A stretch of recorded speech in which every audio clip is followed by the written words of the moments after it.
Guys, Teacher Paul here, and today we have a coffee request thanks to Susan. Susan requested this video about Max Martin. Susan says, the Swedish songwriter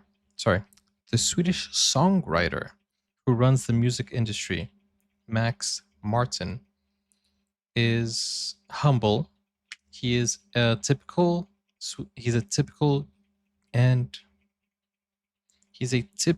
Swedish and a genius. Okay.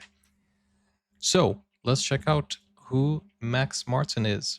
Full disclosure, I have seen a few things about Max Martin. I think there was a documentary on pop history and they mentioned Max Martin. So let's see. If you've heard songs like Blinding Lights by The Weeknd, Blank Space by Taylor Swift, or Dark Horse by Katy Perry, then you have heard the work of Max Martin. Max Martin is a producer and songwriter behind 25 Billboard Hot 100 #1 songs, many of which he has written or produced. But since Max Martin isn't on social media and doesn't do too many interviews, he's fairly mysterious and relatively unknown by your average music listener. So this had me wondering, who is Max Martin? Why is he so mysterious? And what are his secrets to making these hit songs? Well, today we are going to be looking into the mysterious man behind 25 #1 songs. Carl Martin Sandburg was born in 1971. Surprisingly enough, neither of his parents were musicians. Instead, his dad was a policeman and his mom was a teacher. He quickly fell in love with music, listening to his parents' music collection that consisted of artists like Elton John, Queen, the Beatles, Mozart, and more. His older brother was also very into glam rock, which gave him the short-lived dream of becoming a rock star. He said that at the time he listened to nothing but Kiss, and because of this music, he sang in multiple bands. In Sweden, they actually have a state-sponsored music education program, with about 30% of these students going to publicly funded music programs, so Max took advantage of this by taking free private French horn lessons. He continued to learn other instruments like the drums, the keyboard, and more. Eventually, he joined... I mean, there are so many things that we might have had an opportunity to do when we were kids. Like, I had an opportunity to learn a new language and I kind of fumbled it. I could have been fluent in quite a few languages. Not quite a few, but just one or maybe one other language at least. But at the time, didn't like it. So he did a good job in taking advantage of what he had at the time. And I think if you have the opportunity, try to learn as much as you can. Lessons. He continued to learn other instruments like the drums, the keyboard, and more. Eventually, he joined a band called It's Alive with the stage name Martin White. But despite his love for metal, he also had a passion for pop music. He even said, "I couldn't admit to my friends that I liked it." Eventually, though, after being in his band for a while, he met the DJ Dennis Pop in 1994. What is the prejudice here between, liking pop? I know that if you like rock, liking pop is like you're going soft, but does that still exist nowadays? I feel like being eclectic or just enjoying music in general with no prejudices is the best way to go. Så att han behövde någon som kunde spela lite ackord och sådär. Vilket han hade fått för sig att jag kunde. Och så and he's very good with pop. Helt sjuk grej faktiskt. Det förändrade ju allting för mig. Alltså inte bara att han ens såg mig och tog upp mig in i sin värld. Det förändrade hela mitt liv. Jag hade ju aldrig suttit här och pratat med dig idag. Om inte vore för honom. Dennis was an already successful music producer who had just recently founded Sharon Studios, which was a recording studio that would become a go-to for many popular musicians. Max's band would be signed by Sharon's record label, but Dennis really took a liking to Max. The two began working closely together, with Dennis acting as a mentor to Max. Dennis made sure to capitalize on Max's ability to write and produce songs, giving him a good understanding of the music studio rather than the stage. Dennis also suggested the stage name Max Martin instead of Martin White. Dennis Pop and Max Martin became an inseparable producer and songwriter duo. Well, my name is Dennis Pop. This here is Max Martin, and we're one of the producer crews behind Ace of Base. The first group that the duo worked a lot with was the Backstreet Boys. Max wrote multiple songs for them. Isn't that Justin Timberlake right there? I'm so confused.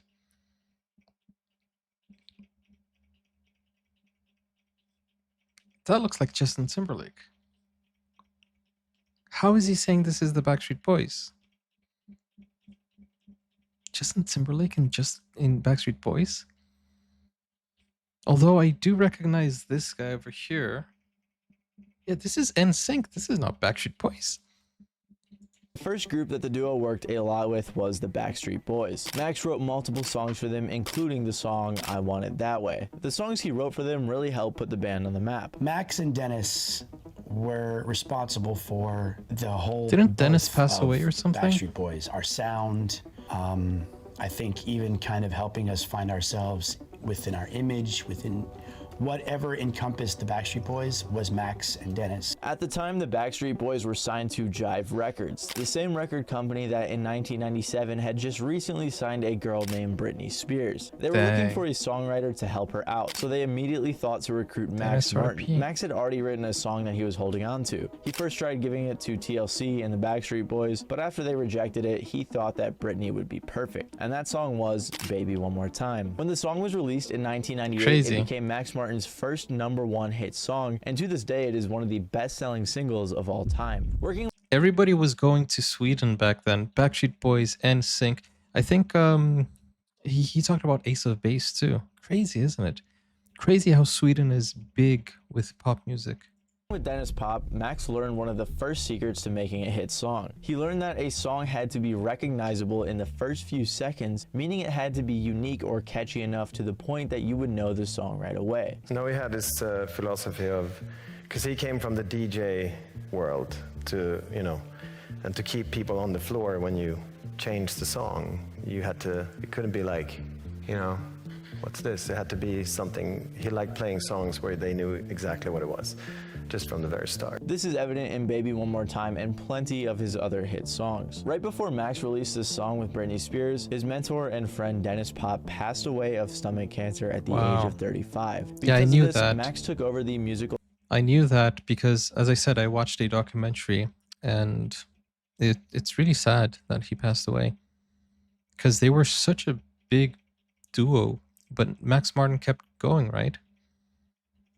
Passed away of stomach cancer at the age of 35. Because of this, Max took over the musical aspect of Sharon, as Tom Toloma took over the business aspect. After only a couple years though, Sharon was closed because Max wanted to experiment with other types of music without being shackled to the Sharon name. Max continued working with Britney Spears for a while, writing many of the songs on her next 2 albums. Many good songs. In 2000, he landed his second #1 song with NSYNC's song It's Gonna Be Me. During this time, he opened his own production company called Maritone in 2001 with Tom Toloma. Max was in high demand because of his work with Britney Spears, and because of this, he started working with tons of different artists. He was so successful by 2001 that he had people like Simon Cowell saying, if you've got Max Martin as your writer, you have a better chance of having a worldwide hit than with anyone else. In 2004, Max began working with Dr. Luke, likely teaching him a thing or two, as they would eventually become frequent collaborators, and they both helped create Kelly Clarkson's album Breakaway. One of the songs they worked on was Since You've Been Gone, which surprisingly didn't go #1.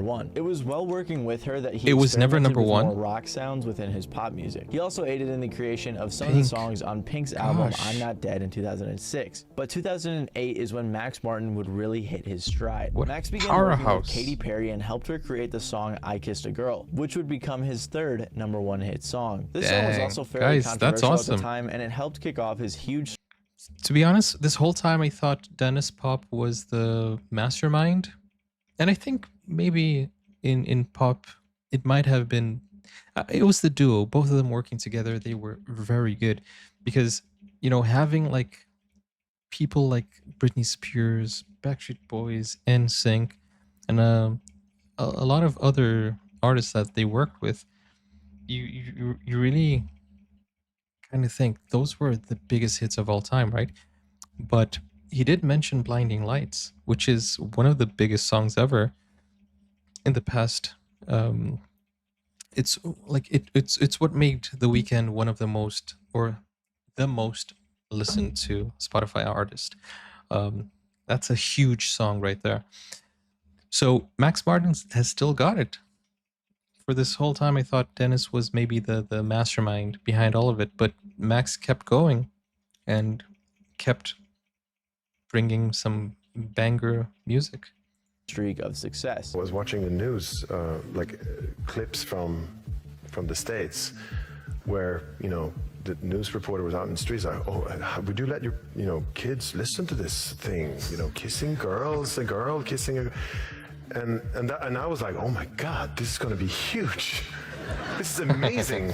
They're asking the parents about these things. It's like, great. That same year, he scored his 4th #1 hit with the song So What by Pink. He continued getting #1s with songs like My Life Would Suck Without You by Kelly Clarkson, 3 by Britney California Spears, Girls? California Girls and Teenage Dream by Katy Perry, Raise Your Glass by Pink, Hold It Against Me by Britney Spears, E.T. and Last Friday Night by Katy Perry, and many more. It seemed like Max had really found his formula for making a hit song, with his second secret being the significance of the melody over the lyrics. Since he I thought he was going to say his second secret being that he is a teenage girl, because how else would he write all of these teenage girl songs? I mean, Katy Perry, Britney Spears, dude, like, you know what I'm saying?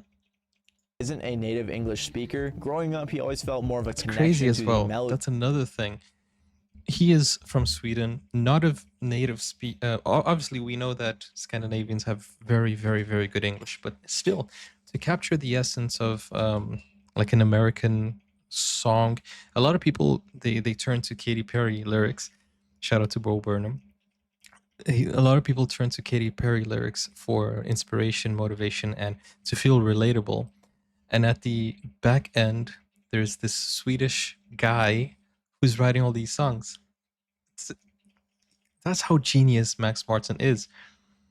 Just encapsulating all the kind of like American culture, not even being a native speaker. It's amazing, isn't it? Lyrics. Since he isn't a native English speaker, growing up he always felt more of a connection to the melody rather than the lyrics, since he can't always understand them. I think a lot of us growing up, not knowing the language, we gravitated towards those things that sounded cool, Something to that. The way we listen to a lot of Swedes, I think, or He actually writes for Taylor Swift too, outside right? English-speaking countries, you listen to the sound and you make up what it's about. I believe that the sound of a melody is crucial. I think a great melody can be ruined by a bad-sounding lyric. Max and many others attribute this approach to his success, as the melody and the way in which the artist sings it is much more important than the actual lyrical value. For example, with the song I Kissed a Girl, Max said he didn't even understand why the song was so controversial. For me, coming from here, that's like, it doesn't matter, I guess. But it turned into this whole thing in churches, and they went bananas. So it was brilliant. So it seems like Max being from a foreign country and not being a native English speaker has helped him achieve a different perspective on music than many of us may have. And doing One of the things that, like, you see Michael Jackson, he blew up tremendously, and his lyrics, the way he sings it, it's very melodic. Sometimes you can't understand what he is singing. Thank you so much for the coffee, Nami. Thank you so much. You can't understand what he is singing, but the way he sings it, it just makes it real, melodic. So I think that's something that Max Martin cracked the code on. so allows him to create some hits. But even after all of the hit songs from 2008 to 2011, Max was not done. He continued putting out #1s consistently with songs like Part of Me by Katy Perry, One More Night by Maroon 5, We Are Never Ever Getting Back Together by Taylor Swift, Roar and Dark Horse by Katy Perry, Shake It Off, Blank Space and Bad Blood by Taylor Swift, Can't Feel My Face by The Weeknd, Can't Stop the Feeling by Justin Timberlake, Blinding Lights by The Weeknd, Save Your Tears by The Weeknd, and My Universe by Coldplay. With all of these songs, that makes 25 #1 hits from Max Martin from 1998 to 2021. This ranks Max Martin as the third songwriter with the most #1 singles. Obviously, Paul McCartney and John Lennon, they're in #1, obviously. Dang, but wait, Mariah Carey, I did not expect that to be #3 or #4 actually. Below Paul McCartney and John Lennon. He's also received 11 Songwriter of the Year awards as well. What about Ed Sheeran? He's considered to be one of the best of our generation, but he's not in the top 5. at least I can only see 4 names. Paul McCartney and John Lennon. He's also received 11 Songwriter of the Year awards as well. But there's something about all of the songs I just listed that helped them become big hits, and that is Max Martin's third secret to writing a hit, which is simplicity. We'll go and like try and hash out the lyrics, but his melodies are so incredible and so sophisticated more. but simple. I think that Max's secret is probably something along the lines of the simplest, most effective thing is always the best. I think what he's great at is stop, take a deep breath, simplify. Max Martin often emphasizes how important it is to keep the song simple if you want to have a pop hit. He strives Especially with pop, because people sing along to it. People have to sing along to it. If you have a complicated, hard to pronounce type of songs, it won't go international because people will find it really, really hard. It can go, it's not impossible, like Eminem, for example.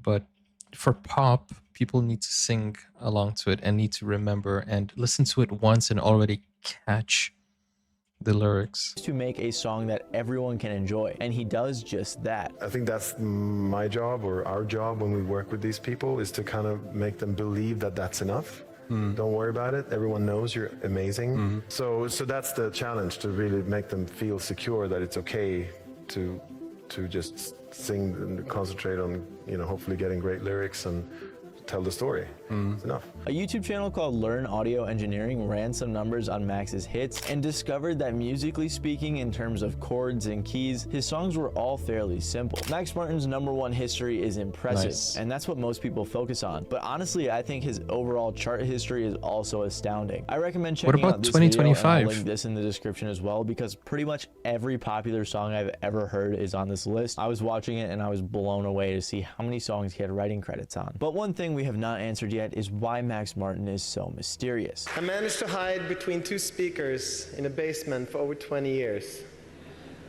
And then you did this. Thanks a lot. He rarely does interviews, hardly goes to music industry events, and he doesn't just even like use social being media. And anonymous. that's because Max Martin is scared of fame. Recently, he worked on a musical called Anne Juliet, and as the interview began, he said, "I'd rather not do this." And he further explained, "I've always been scared of fame. I've seen it up close, and I don't think it's healthy." And it makes a lot of sense for someone who's constantly around famous people and sees what they have to go through. Fellow Swedish artist E-Type says, with his own demos, Max Martin singing himself, those would have sold 10 million or more. But he Really? wasn't an artist. He didn't want to be an artist. Max Martin is a songwriter and a producer who has mastered his craft, and he loves doing I can see the fear in his eyes after, look at that picture. Britney Spears is like, and he's like, he's like, why are you taking a picture? You can see the fear in his eyes. his craft, and he loves doing it. He doesn't care about the fame and the fortune. He just cares about making a good product. Anyways, thank you guys for watching. This that's is Matty great. Balls. I hope you guys enjoyed. I thought this guy was super interesting, and it's cool to see all the things he's done and the way the music industry works. Really interesting and fascinating to me. But yeah, I hope you guys enjoyed. Leave a like if you did down below. Other than that, this has been Matty Balls, and I'll see you guys next time. Okay, guys, if you like that video, go support the YouTuber, which is called Matty Balls. Link is in the description. Go check it out. And honestly, you know what would be even more interesting is to see a list of bad songs he made. And also the average. Because he has over 25 #1 hits. But how many of those songs did he make? That's the story I want to see as well.